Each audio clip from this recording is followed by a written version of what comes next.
The war in Iraq, we spent $2 trillion, thousands of lives. We don't even have it. Iran is taking over Iraq with the second largest oil reserves in the world.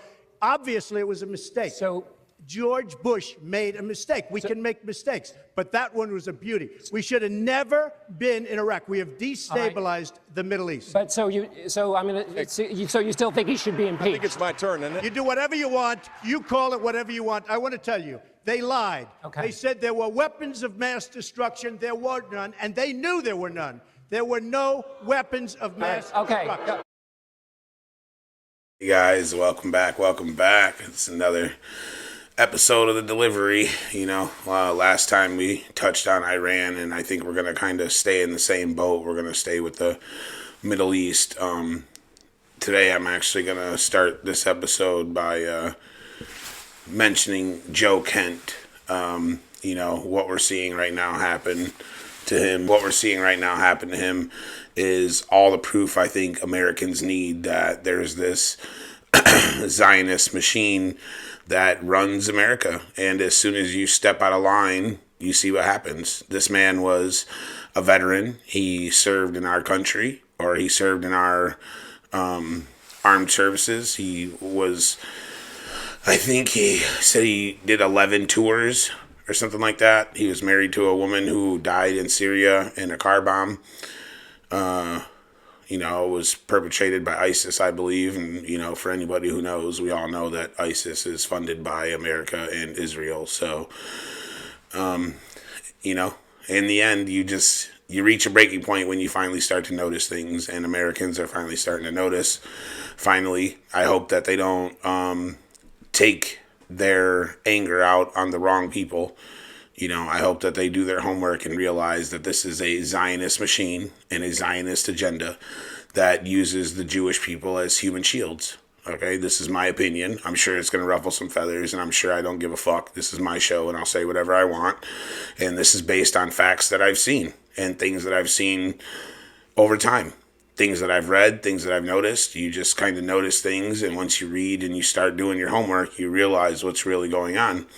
And to me, that's what's really going on. There's Israel that's supposed to be the home for the Jewish people. And currently it's occupied by a Zionist regime with a Zionist agenda for a greater Israel. And in order to have a greater Israel, you have to annex territories that are around you. And there's people in those territories, like there was people in Palestine when you got there. And you funded Hamas to destabilize it so that you could take it over. And that's what you did. And then you fight Hamas, and then you tell us that Hamas committed October 7th when you're the most secure country in the world, and you let October 7th happen because there was a stand-down order between 3 different agencies, arguably the best agencies in the world. So, with intelligence agencies like Mossad, which is top-tier intelligence, okay, if you're going to commend Israel for anything, it's that they do have a top-tier intelligence program, and to say that they didn't know October 7th was going to happen or they didn't see it coming is kind of like saying that our government didn't know that 9/11 was happening, okay? They knew it was happening. Where was NORAD? Where was our air defense systems? Blah, blah, blah. We've already talked about this.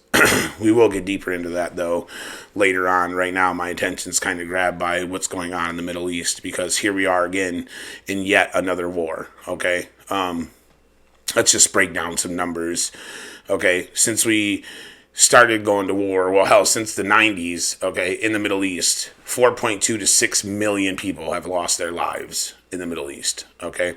America has spent $8.2 trillion. We're spending $1 billion a day in Iran. I think our total right now is at $13 billion. This does not include assets we've lost in the region. This does not include our $1 billion radar systems that they destroyed, okay? And this is what they said they were going to do, because they know that they cannot beat America in a straight up war, because America has the best military on the planet. So nobody can really beat them like that. But what they can do is, the Iranian regime built their military on asymmetrical warfare, which means that they just have to make it a war of attrition for the United States. They have to drag it out and make it cost the United States a lot of money. And we have to feel it at home without them doing their best not to target American civilians, because they're really not, if you notice, because Iran has said time and time again, they do not have a problem with the American people, okay? Their chants that say death to America are to the American government and the fact that they protect Israel. And our allies in the region are starting to notice the same thing.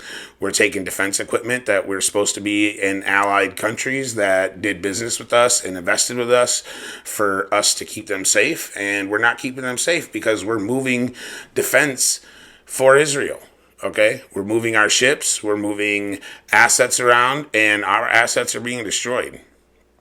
And for most of the world, they know that this war is because of Israel. Marco Rubio, our, Trump's guy, I don't know what position it is. I think he's like, what is that, Secretary of State or head of state, some shit like that. Secretary of whatever the fuck Marco Rubio is. He said on national TV that we knew Israel was going to strike first, and because Iran had warned us that if they got hit by Israel or America, they would strike Israeli and American assets in the region. So that's what they started doing, okay?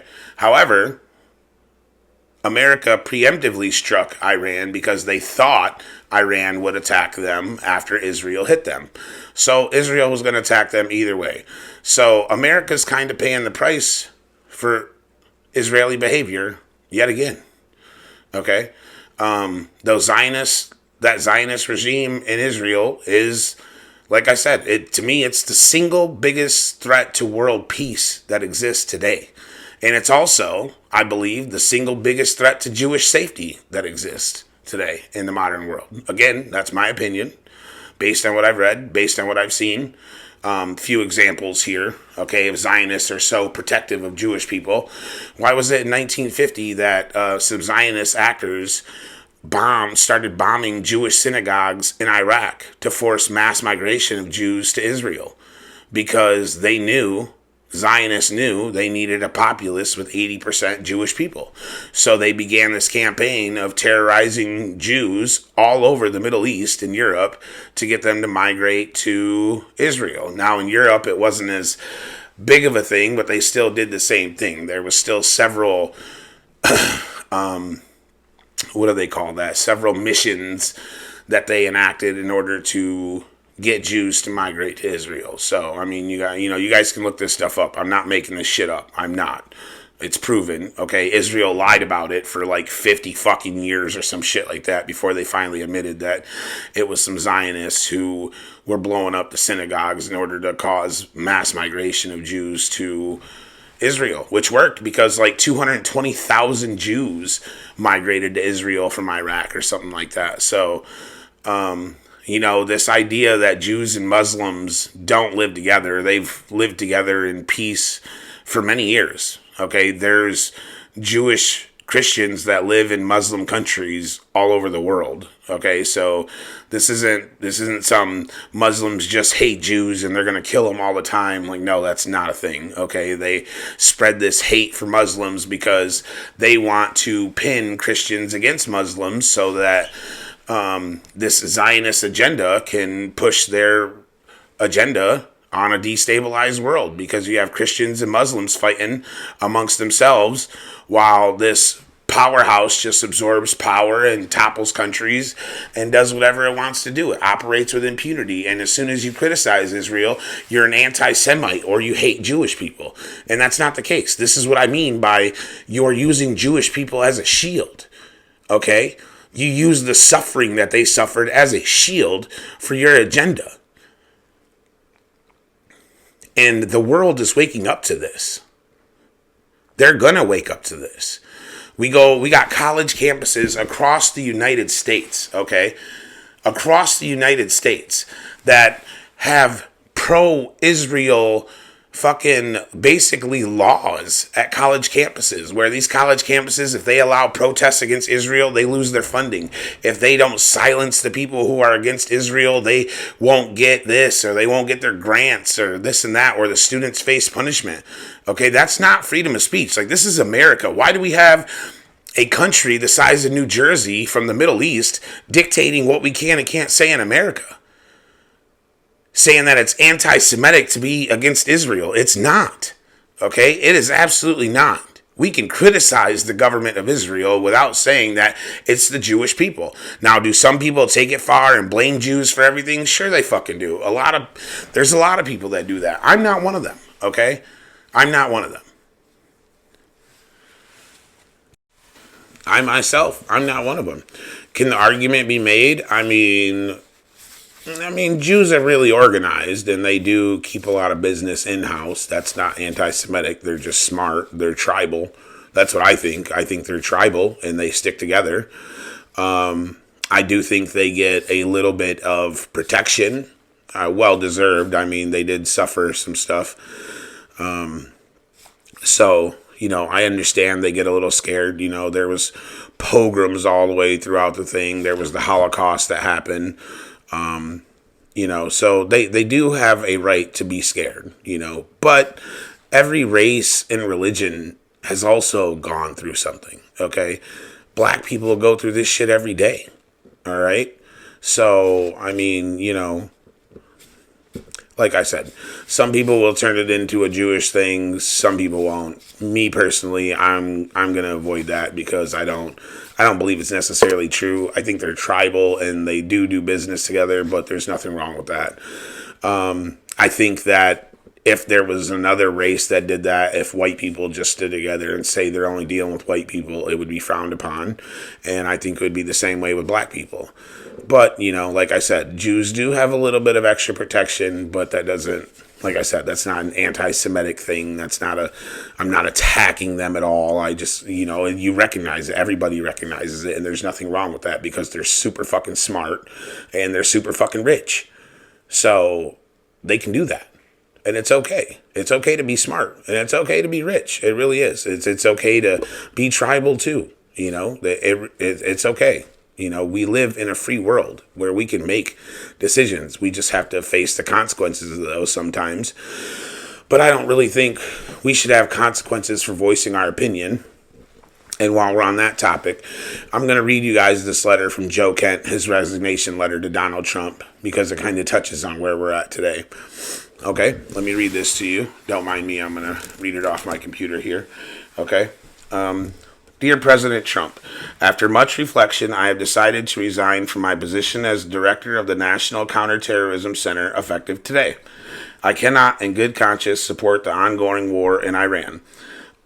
Iran posed no imminent threat to our nation, and it is clear that we started this war due to pressure from Israel and its powerful American lobby. I support the values and the foreign policies that you campaigned on in 2016, 2020, and 2024, which you enacted in your first term until June of 2025. You understood that the wars in the Middle East were a trap that robbed America of the precious lives of our patriots and depleted the wealth and prosperity of our nation. In your first administration, you understood better than any modern president how to decisively apply military power without getting us drawn into never-ending wars. You demonstrated this by killing Qasem Soleimani and defeating ISIS, or Qasem Soleimani and by defeating ISIS.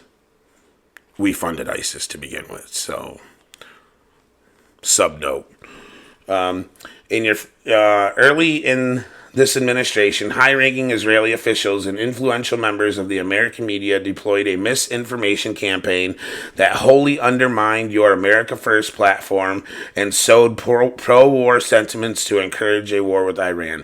This echo chamber was used to deceive you into believing that Iran posed an imminent threat to the United States and that you should strike now. There was a clear path to a swift victory.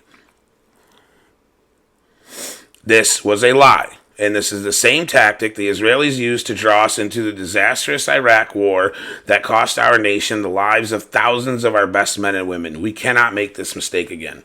As a veteran who deployed to combat 11 times and as a Gold Star husband who lost my beloved wife Shannon in a war manufactured by Israel, I cannot support sending the next generation off to fight and die in a war that serves no benefit to the American people nor justifies the cost of American lives.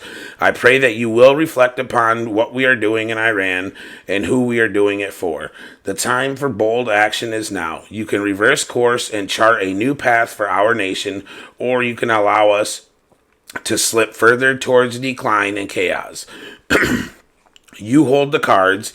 It was an honor to serve you in your administration to serve our great nation. Sincerely, Joseph Kent, Director of National Counterterrorism Center.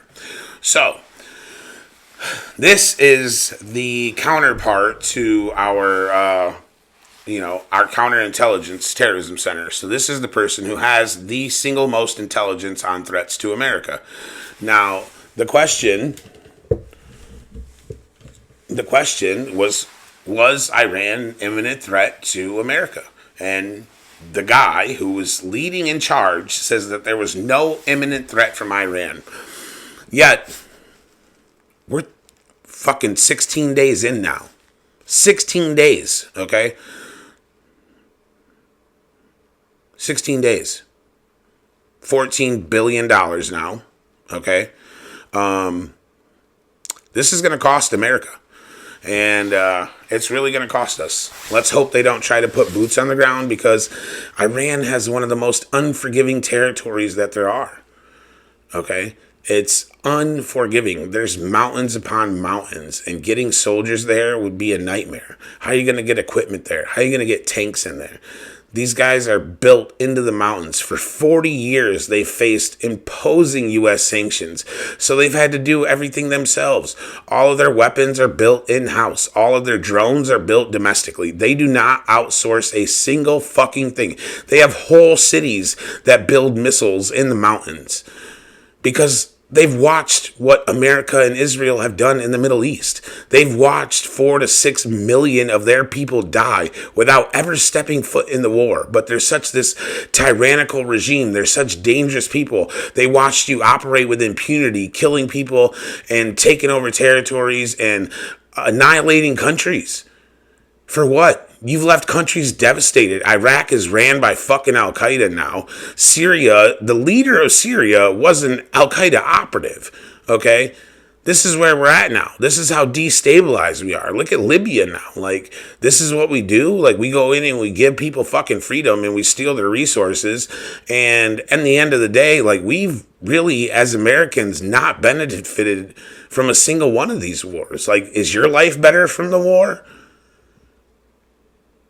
Are we safer because of the war? Because I'm pretty sure none of these Middle Eastern countries can really hit America. I think Israel's probably the only one that has the technology of hitting America. So what are we really doing? How many times are we going to do this shit? How many American lives are we going to lose? How much American money are we going to spend? How long are Americans going to stand by and watch as their government just continues to operate with impunity without ever being held accountable? How dare we talk about a regime that's crazy while our government is ran by fucking pedophiles who launder money and traffic children, and they defraud the United States of millions of dollars. They inside trade. Okay, I got charts that show the profit growth of senators and congressmen who go into office and they're worth like 5 figures, bro. 5 or 6 figures. And after 4 or 5 years, they're worth 7 or 8 figures. All right? From insider trading and from taking this fucking money from these foreign lobbies and lobbyists in general and healthcare lobbies and fucking, petroleum lobbies and oil lobbies. Like, dude, like, you guys take money from fucking everywhere. You do not have America's interest at hand. Okay, America's interests are never at hand when it comes to these politicians. Time and time again, we see it with the policies, we see it with our education, we see it with the homelessness, we see it with the veterans. We have active military who can't afford housing right now. We have veterans sleeping on the street, freezing to death. But we can spend $8.2 trillion going back to war, costing more American lives, costing more American assets, costing America more and more and more. That's all they ever do is cost Americans things. All right? This is our livelihoods. This is our kids' future. We have to wake up, Americans. We have to wake up. We have to realize what's going on in our country and under our own nose. We can't keep constantly being distracted by sports and music and television and drugs and alcohol and everything else. Like, that's what it is. That's why you're distracted. That's why entertainers get paid so much. You want to know why rappers get paid so much? It ain't because they're fucking good, because most of them fucking suck. It's because it keeps you distracted and you're listening to music instead of reading, or you're watching TV instead of learning. Keeping you distracted is what keeps them in power, because you turn on TV and you listen to music, low frequency music is that. Then you watch programming that's low frequency programming, or you're watching the news that keeps you in a constant state of fear, because that's how they push their agendas, by keeping you distracted, keeping you drunk, keeping you high, keeping you blind. All right? Let's break some few things down for you, how I tell my kids it goes, okay? When we turn on our TV, we turn on a television, and it's exactly that. They're telling us their vision.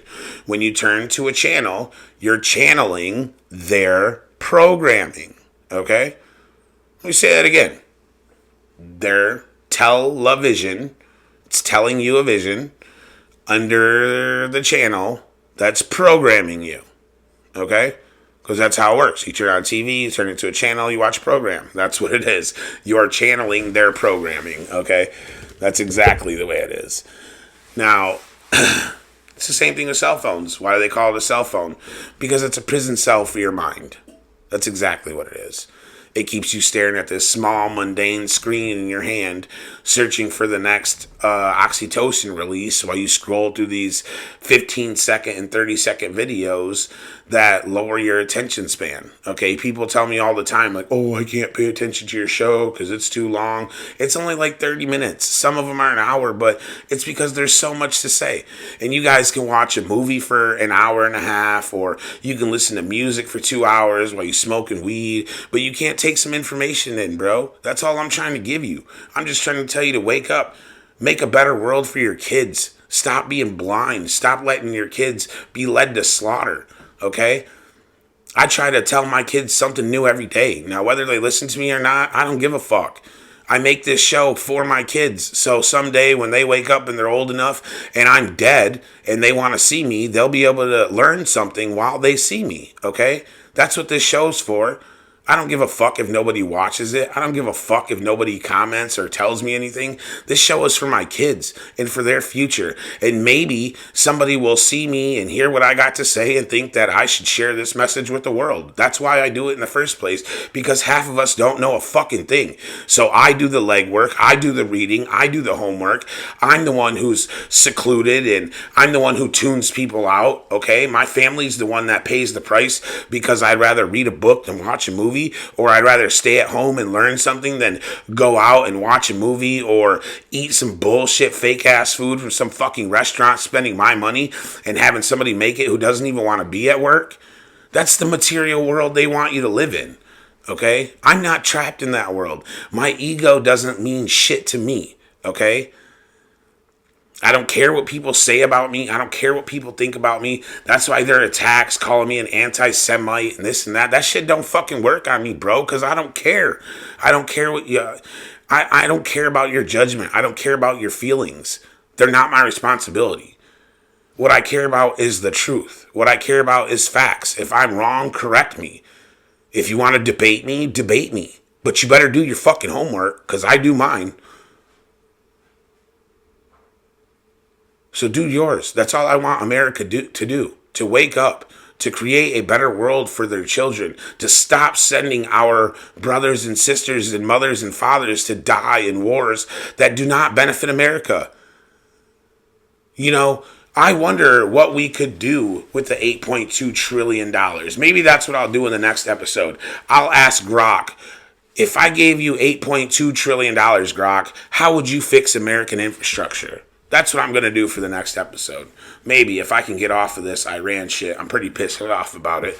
And I think that people should know the truth about it because they're not giving the truth. You just got Donald Trump who always comes out and says, oh, it's perfect. Everything I do is perfect. And it's the best war of all wars. And this war is going to stop all the other wars. After this motherfucker told us he wasn't going to pull us into no new wars. It's the one thing he promised us. I won't pull you into new wars. The wars in the Middle East are countless wastes of assets and lives of America. That's what he said. And here we are at fucking war again for Israel. His Zionist cabinet pushed him with his Zionist fucking agenda. His son-in-law, Jared Kushner, and fucking whatever his name is, Witkoff, or whoever the fuck this guy is, who is a real estate agent, has no reason to be trying to make a peace deal with Iran when you are an Israel shill, a Zionist first fucking puppet, and you're going to do the talking with Iran, a country that Israel's been trying to go to war with for 40 years. You answer to Bibi Netanyahu and you're doing the fucking bidding for America's foreign affairs? That should be fucking treason. Okay? But no, it's not. Then you got the president's son-in-law, Jared Kushner, who's over there begging for fucking $5 billion from Middle Eastern countries that you're supposed to be defending, but they're watching their countries get bombed right now because of you. Literally because of you. And you have the audacity to ask them for money? You're lucky they don't fucking kill you while you over there, bro. You guys better stop playing with these people in the Middle East. Then you want to go on TV and spread this huge hate message about Muslims and Islamophobia and this and that when you're the real terrorists. When Americans are the ones who cause real terror across the world. And then you publicize these things that they do like they're so dramatic for fighting back against people who have killed almost 6 million of their people in the Middle East. Okay, we sit here and talk about all this shit about the Holocaust, but America and Israel are directly responsible for the death of 4 to 6 million people in the Middle East. Okay, I don't hear no talks about a Holocaust there. I don't hear Muslims screaming Holocaust this. And, I think that the amount of things that we deal with from the fallout from all of this is minimal compared to what it should be. Okay. Iran has sat back for years watching countries be displaced, watching people be killed but there's some terrible regime. There's some tyrannical country that's going to kill everybody. My guess is that they were so bad, they would have probably jumped into one of the 9 fucking wars you guys have been in the last 20 years. But that's just my opinion. Again, I'm just a delivery guy. What do I know? Just delivering some fucking facts and some fucking truth for assholes who are too blinded by entertainment in the world to know what's going on. So that's what I'm doing. I appreciate you guys. I really do love you. I really appreciate your attention on these matters. I know that sometimes I get a little unhinged and I use flagrant language, but I'm kind of pissed off, and I feel like most Americans are too, because it's costing us a lot and we're not getting anything in return. We have a mediocre education system, like I said, about the veterans. I mean, the list goes on. Honestly, it does. But I'm going to quit ranting for tonight. I love you guys. I worked all night. I got to get some sleep. I'll see you next time. Like, comment, share, tell people about it. Show people what I'm saying. Clip it, share little videos. Anything helps, bro. I appreciate you guys. Tell me if there's anything you want to talk about. Tell me if you got any opinions. If anybody wants to debate me, I can send you a link and we can do this together. I'm open for dialogue. I like to hear opinions on all sides. I watch left-wing news. I watch right-wing news. I watch Iranian news. I watch Israeli news. I watch Middle Eastern news. I try to stay in touch with a lot of stuff. It's kind of hard because I live a busy life. I have kids. I work every fucking day. But I still find time for this. I want my kids to remember me. And I want people to get the message. I need people to wake up. Our kids need us to wake up. because it might not be long before we're not able to say things, and it'll be more than just being demonetized or being deplatformed or whatever they do. You know, maybe it's death. Look what happened to Charlie Kirk. All he wanted was the truth, and he got death. So I love you guys. I appreciate you. Like, share, comment. Let me know what you think. See you next time. Thanks.